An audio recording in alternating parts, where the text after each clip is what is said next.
कुंडली के 5वें भाव में आपके होरोस्कोप के 5th हाउस में जब शुक्र ग्रह बैठे होते हैं तब कहते हैं कि प्रेम विवाह होता भी है और प्रेम विवाह जो लोग करते हैं कि उनका जीवन नर्क के समान हो जाता है।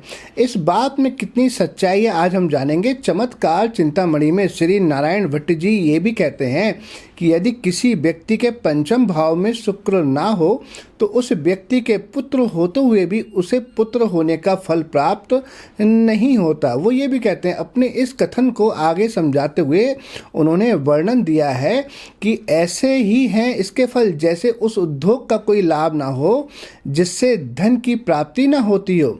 इस बात में कितनी सच्चाई है संपूर्ण हम आपको आज बताएंगे इस वीडियो के माध्यम से कि 5वें भाव में जब शुक्र बैठे होते हैं तो जीवन किस तरह का रहता है, जीवन में क्या क्या फल देते हैं वो, और साथ में ये भी बताएंगे कि 5वें भाव में बैठे हुए शुक्र आपके कितने भी अशुभ फल दे रहे हों।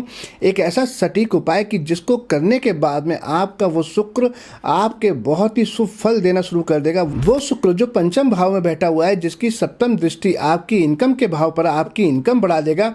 साथ ही में 5वां भाव आपकी संतान, आपके पेट का, आपके वैवाहिक जीवन को भी दर्शाता है, क्योंकि 7वां भाव दर्शाता है लेकिन 5वें भाव से देखा जाता है कि आपके जीवन में, वैवाहिक जीवन में प्रेम कैसा रहेगा। तो बहुत ही अच्छी जानकारी होगी ये, तब आप वीडियो को अंत तक देखिएगा। आज हम आपको ये भी बताएंगे कि शुक्र ग्रह के साथ में जब कोई दूसरे ग्रह युति कर बैठते हैं तब इनका क्या फल होता है। अभी हम जो सीरीज चला रहे हैं इसमें हम बता रहे हैं, चाहे कोई भी ग्रह हो, मंगल ग्रह, शुक्र ग्रह, कि आपका कोई भी ग्रह किस घर में बैठा होगा तो क्या फल देता है। सभी वीडियो के लिंक हमने डिस्क्रिप्शन में दिए हुए हैं, आपका कौन सा ग्रह किस घर में आप वहां जाकर देख सकते हैं। इस वीडियो को हम शुरू करें उससे पहले आपसे आग्रह करेंगे कि अगर आप अपने ही चैनल पर अभी तक नए हैं और आपने अपने ही चैनल को सब्सक्राइब नहीं किया है तब चैनल को सब्सक्राइब करें और बेल आइकन के बटन को दबाना बिल्कुल भी ना भूलें, जिससे जब भी हम कोई नई अच्छी जानकारी की वीडियो अपलोड करें वो सबसे पहले आप तक पहुंचे और आप हमारी किसी भी जानकारी से वंचित ना रहें, क्योंकि भविष्य में हम आपको ऐसी ऐसी जानकारियां देंगे जिससे आप अपने जीवन के स्तर को बहुत ही ऊपर उठाएंगे।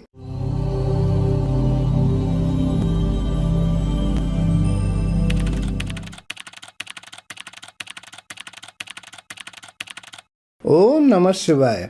मैं हूं आस्ट्रो भाग्यराज गुप्त। स्वागत है आप सभी का आप ही के चैनल एस्ट्रोलॉजर एबीएम में। मेरे सभी व्यूअर को मेरा प्यार भरा नमस्कार। चमत्कार चिंतामणि में नारायण भट्ट जी कहते हैं कि 5वें भाव में जब शुक्र बैठे होते हैं तो कुछ ऐसा ही फल होता है कि जैसे आप कोई मंत्र जाप करते हो और लेकिन उससे आपको कोई फल प्राप्त ना हो। आप कोई ऐसा अध्ययन करते हो, उस अध्ययन का क्या फ़ायदा जिससे कि आप काव्य की रचना ही पैदा ना कर सकें। दूसरे शब्दों में 5वें घर में शुक्र होने से ही वह व्यक्ति अपने पुत्र या पुत्रों से पूरा सुख प्राप्त कर सकता है। अब इस बात में कितनी सच्चाई है कितनी नहीं ये आज हम जानेंगे। ये ठीक बात है कि 5वें भाव में शुक्र औलाद के बारे में शुभ फल देने वाला होता है, लेकिन वृष लगन वालों के लिए 5वें भाव में कन्या राशि पड़ती है और कन्या राशि में शुक्र नीच का फल देता है।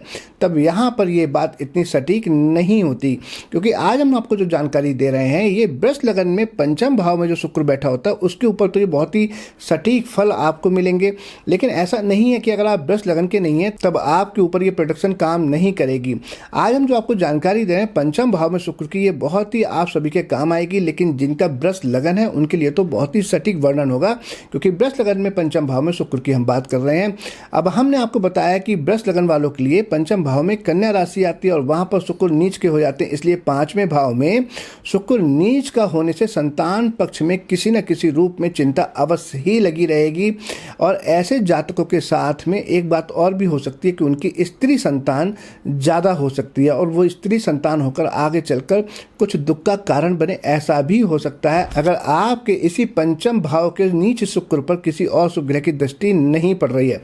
अगर इनके साथ बुध बैठ जाए या बुध की दृष्टि हो जाए तब इनका नीच होना भंग हो जाएगा और ये नीच भंग राजयोग का निर्माण करेगा। या इस शुक्र पर बृहस्पति की दृष्टि डल जाए तब भी उतना शुभ फल नहीं होगा। ये बात आपको हमेशा याद रखनी होगी। इसलिए 5वें भाव में शुक्र के नीच होने से संतान पक्ष से किसी न किसी रूप में चिंता रहेगी। अगर इस पर बुध की दृष्टि नहीं है या बुध साथ में नहीं बैठे या बृहस्पति की दृष्टि नहीं है तब 5वां भाव हमारी विद्या का भाव भी है, इसीलिए वृष लगन वालों के लिए यहाँ शुक्र का होना उस व्यक्ति की विद्या के लिए अच्छा तो है, किंतु ये नहीं कहा जा सकता कि उस व्यक्ति की शिक्षा बहुत ही उच्च दर्जे की चलेगी। देखिए, जब यहाँ पर नीच भाव में शुक्र होगा पंचम भाव में प्रेम के घर में, तो इंसान कहीं ना कहीं कम उम्र में ही प्रेम के चक्कर में पड़ जाएगा, जिससे उसका मन भटक जाएगा, उसके अंदर कंसंट्रेशन की कमी हो जाएगी और वो शायद पढ़ाई में उतना मन नहीं लगा पाएगा। ये समझाया गया है। और ये भी कहा जाता है, ये बात जरूर ध्यान में रखनी चाहिए, कन्या राशि में बैठा हुआ शुक्र अर्थात बुद्धि के कारक ग्रह बुध की राशि में बैठा हुआ शुक्र इस स्थान पर व्यक्ति को थोड़ा चतुर जरूर बना देता है और वह बुद्धि द्वारा धन कमाने में सफल हो सकता है। धन कमाने की बात इसलिए कही गई है कि पांचवें भाव में बैठा हुआ शुक्र अपनी सातवीं दृष्टि से आपके इनकम के 11वें घर को भी देख रहा है। 11वां घर जो हमारी आय स्थान है, वृष लगन वालों के लिए 11वें घर में शुक्र की उच्च राशि पड़ती है। इसीलिए आमदनी के संदर्भ में शुक्र का 5वें घर में होना अच्छा फल ही देता है, क्योंकि 11वें घर में जब उच्च की दृष्टि डल रही है तो ऐसे लोग कपड़े के माध्यम से बहुत पैसा कमा सकते हैं। ऐसे लोग स्त्री से संबंधित कोई कारोबार कर सकते हैं, ब्यूटी पार्लर खोल सकते हैं, लेडीज ज्वेलरी से संबंधित कोई कारोबार कर सकते हैं, इत्र परफ्यूम देसी घी का कारोबार कर सकते हैं। इतना जरूर है कि यहाँ शुक्र दूसरे घरों में आराम से धन देने का कारक बन जाता है। वह वृष लगन वालों के लिए 5वें घर में बैठा हुआ जीवन में जद्दोजहद थोड़ा सा पैदा करवा देता है। लाल किताब के उसूलों के अनुसार 5वां घर बृहस्पति का पक्का घर है और यहाँ पर जब शुक्र बैठ जाता है तो बृहस्पति के फल को थोड़ा सा कमजोर कर देता है और इस तरह कुछ हद तक वह स्वयं भी कमजोर हो जाता है। इसलिए कई बार अपनी इच्छा अनुसार विद्या प्राप्ति में किसी प्रकार की अड़चन आने का अंदेशा बना रहता है। इस स्थान में शुक्र में कमजोरी आ सकती है। उसको शक्तिशाली करने के लिए यह जरूरी है कि वह व्यक्ति अपने पिता की आज्ञा का पालन करे। यदि वह ऐसा करेगा तो बृहस्पति ग्रह जो लाल किताब के अनुसार पिता का ही कारक ग्रह है, वह खुश होकर शुक्र पर बुरा प्रभाव नहीं डालेगा। परंतु यदि ऐसा व्यक्ति अपने पिता की मर्जी के खिलाफ अपनी शादी करे या प्रेम विवाह करे तो शुक्र का फल बहुत ज़्यादा अशुभ हो जाता है, क्योंकि 5वां घर अगर हम देखें तो सूर्य का भी ग्रह है और सूर्य पिता को भी माना गया है, तो सूर्य का फल भी खराब हो जाता है। ऐसे हम आपको बता दें कि आप थोड़ा सा कंफ्यूज हो रहे होंगे।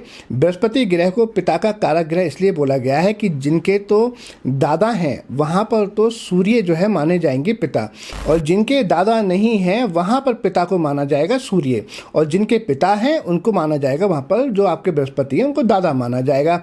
तो इस तरह से अगर वो लोग अपने पिता या दादा के खिलाफ जाकर या उनकी बिना मर्जी के या उनके बिना आशीर्वाद के विवाह करते हैं तब उनका जीवन नरक के समान हो जाता है।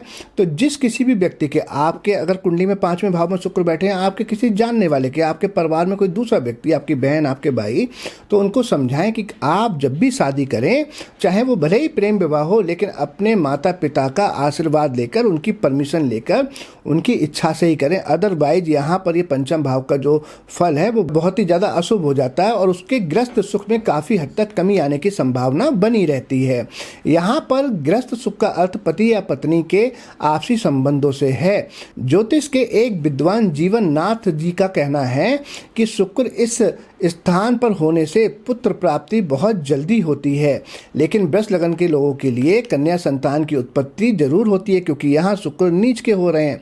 तब स्त्री संतति ज़्यादा हो सकती है और उस व्यक्ति की पुत्री जीवन में काफ़ी सफलता प्राप्त करती है। गौरी जातक नामक ग्रंथ में कहा गया है कि यहाँ शुक्र होने से कन्याएं बहुत होती हैं।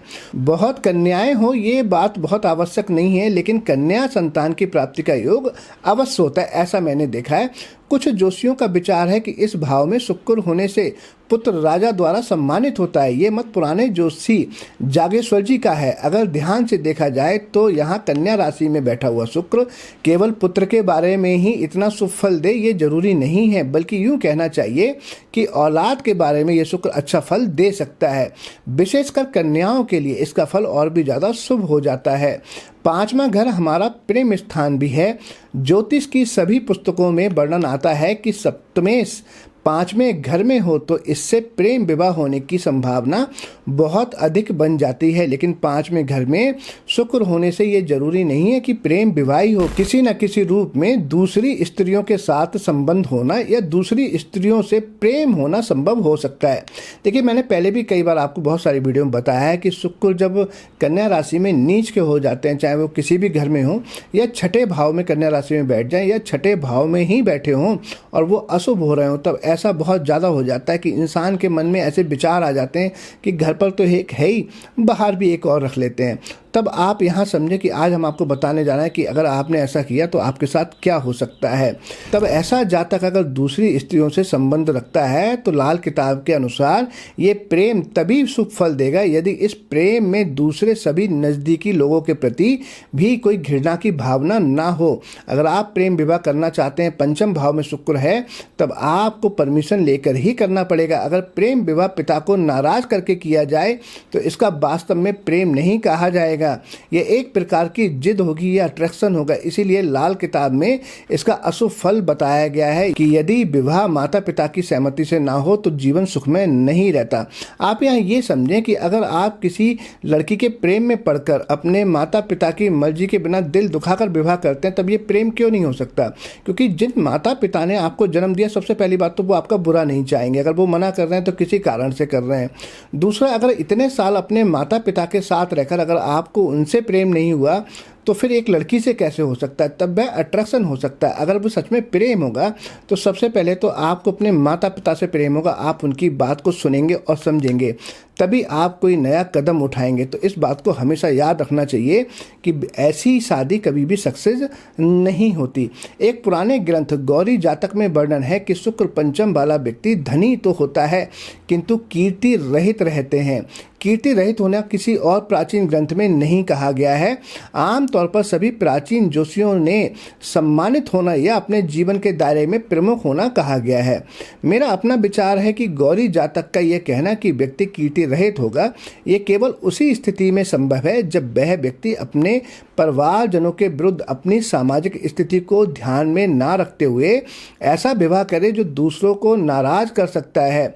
दूसरों से अर्थ पिता व परिवार के अन्य बुजुर्ग लोगों से है, वह भी पुरुष हैं, क्योंकि 5वां घर जो कि बृहस्पति का पक्का घर है, इसीलिए पिता व अन्य बुजुर्ग सदस्यों का कारक होगा। तब आपको सभी बुजुर्गों का ख्याल रखना पड़ेगा। शुक्र के अशुभ फल को दूर करने के लिए गौ और अपनी माता की सेवा करना सबसे अच्छा फल देता है। आप गौशाला जाएं, वहां जाकर हरा चारा खिलाएं। यहाँ समझना यह है, जो शुक्र ग्रह है वो गौओं का कारक भी है और हरा चारा जो बुध का कारक है, और जब शुक्र बुध की राशि में ही नीच हो रहा हो तब गौओं को हरा चारा देना सबसे ज़्यादा बहुत अच्छा होता है। आप रोजाना दें, अगर रोजाना नहीं दे सकते तब एटलीस्ट बुधवार को और शुक्रवार को तो गौओं को चारा अवश्य दें और अपनी माता की सेवा करें। तब आप इसके अशुभ प्रभाव को बहुत हद तक कम कर लेंगे। ऐसा हमने बहुत देखा है। लाल किताब में जिक्र आता है कि यदि वह व्यक्ति ऐसा करे तब धन दौलत की बहुत ही बरकत होगी, क्योंकि शुक्र की 7वीं दृष्टि आपके इनकम भाव में उच्च की दृष्टि है। साथ में यह भी वर्णन आता है कि यदि वह व्यक्ति अपनी शादी के बाद अपने चाल चलन का ध्यान ना रखे या कहीं दूसरी स्त्रियों से संबंध स्थापित करे, तब वह व्यक्ति अपनी पत्नी के लिए या अपने लिए बहुत बड़ी मुसीबत खड़ी कर लेता है। यहाँ तक कि यह भी कहा गया कि उसकी पत्नी का स्वास्थ्य बहुत ज़्यादा खराब होना शुरू हो जाता है। दूसरे शब्दों में अपनी पत्नी को दुख पहुंचाता है। और इस घर में शुक्र को लाल किताब में कहा गया है कि वह व्यक्ति बच्चों से भरा घर परिवार रहेगा।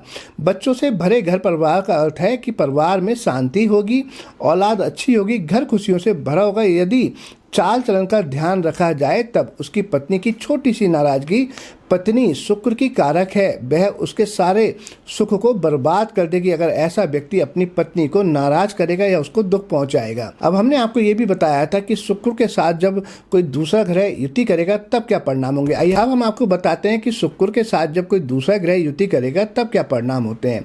इस घर में शुक्र के साथ बृहस्पति होने से व्यक्ति अपनी योग्यता या विद्या द्वारा धन अर्जित करता है, अपनी औलाद की ओर से भी उसे दौलत का सुख मिलता है। किंतु यदि ऐसा व्यक्ति किसी औरत से शारीरिक संबंध रखे जिसकी शादी ना हुई हो तो उस व्यक्ति को आर्थिक क्षेत्र तथा पारिवारिक पक्ष से बहुत परेशानी होने की संभावना बढ़ जाएगी। इसी घर में शुक्र के साथ सूर्य का होना अशुभ ही रहता है, क्योंकि यहाँ काल पुरुष कुंडली के अनुसार सूर्य अपनी सिंह राशि में बहुत ही शक्तिशाली हो जाता है। अब यहाँ कारक शुक्र के फल को खराब कर देगा, जिससे पत्नी की सेहत तथा मानसिक शांति पर अशुभ असर पड़ता हुआ देखा जाता है। पंचम भाव में शुक्र के साथ चंद्रमा होने से जातक की पत्नी और मां के साथ संबंध अच्छे नहीं होते, और ऐसा भी देखा गया है कि ऐसे जातक के स्त्री संतति ज़्यादा होती है, यानी कि लड़कियां ज़्यादा होती हैं, परंतु औलाद की वृद्धि और सुख पर इसका असर ठीक ही रहता है। इस भाव में शुक्र के साथ मंगल होने से स्त्री के स्वास्थ्य पर बुरा प्रभाव पड़ता है, और ऐसे व्यक्ति में थोड़ा सा हम कह सकते हैं कि आसक्ति बढ़ जाती है दूसरी स्त्रियों के प्रति, क्योंकि ये जो योग होता है शुक्र मंगल का कहीं ना कहीं आपको अब व्यवहारिक बना देता है, यानी कि आपके अंदर काम वासना थोड़ी सी बढ़ा देता है, क्योंकि मंगल क्या है, मंगल एनर्जी का कारक है, शुक्र वासना का कारक है। तो इस घर में ऐसा बहुत ज़्यादा होता हुआ देखा गया है।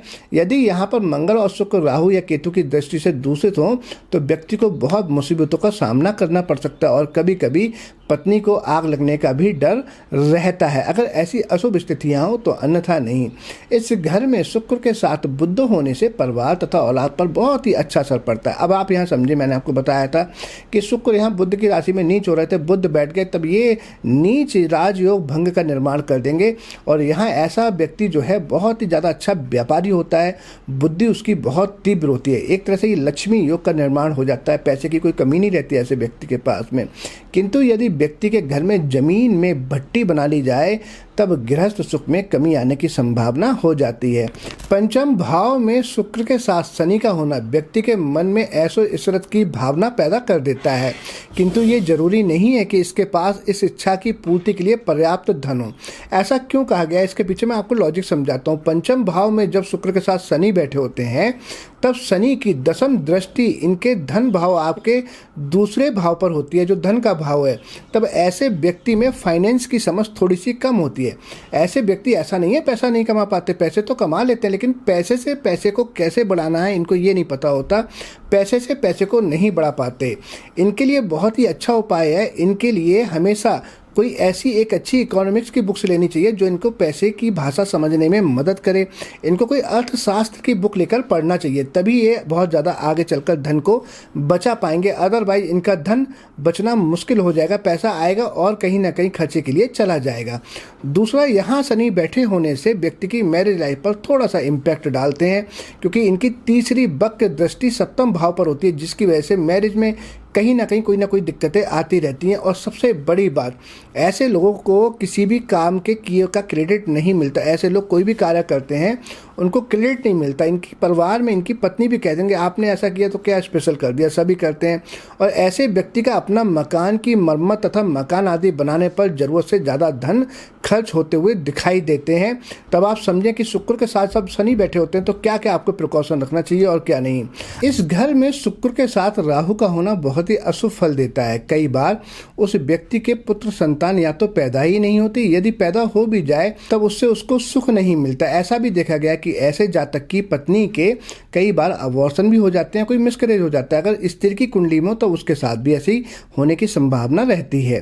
तब कभी स्त्री का स्वास्थ्य भी खराब हो सकता है अगर राहु शुक्र के साथ पंचम भाव में बैठे हों, और ऐसा होने पर उसकी स्त्री की बीमारी का पता लगाने में डॉक्टरों को बहुत ज्यादा मुश्किल का सामना करना पड़ता है। इस घर में शुक्र के साथ केतु का होना अशुभ ही रहता है। इससे व्यक्ति का घर गृहस्थी पर अनचाहा खर्च होता है। आमतौर पर इस युति का असर जातक पर अच्छा नहीं रहता। ऐसा भी देखा जाता है कि बहुत बार ऐसे जातक को अपनी पत्नी के साथ में डिटैचमेंट पैदा हो जाता है, या प्रेम में होगा तो प्रेम में डिटैचमेंट हो जाएगा। ऐसी हालत में घर में चांदी का ठोस हाथी रखना बहुत ही अच्छा फल देता है। इससे सभी ग्रहों के ऊपर से जो बुरा प्रभाव है वो पंचम भाव से हट जाता है, और कुछ हद तक ऐसे अशुभ प्रभावों को कम करने के बाद में माता लक्ष्मी जी की कृपा प्राप्त होती है। ऐसे जातकों को जिनके शुक्र के साथ केतु पंचम भाव में बैठे हों, माता लक्ष्मी जी की मूर्ति पर नीले फूल चढ़ाने से बहुत ही अच्छी लाभ की प्राप्ति होती है और अशुभताओं को कम करने में बहुत सहायता मिलती है। आज हमने आपको संपूर्ण जानकारी दी कि शुक्र जब पंचम भाव में बैठे होते हैं तब क्या प्रभाव होता है, और जब इनके साथ कोई दूसरे ग्रह युति कर बैठते हैं तब क्या होता है। अगर आपको वीडियो अच्छी लगी है तो ज़्यादा से ज़्यादा शेयर करें। अगर आपका कोई क्वेश्चन है, आप कुछ पूछना चाहते हैं, तब आप हमसे कमेंट करके पूछ सकते हैं। इसी के साथ मैं अपनी वाणी को विराम दूंगा। बहुत जल्दी आपसे फिर मिलेंगे एक नई जानकारी के साथ। तब तक मुझे इजाज़त दीजिए। नमस्कार।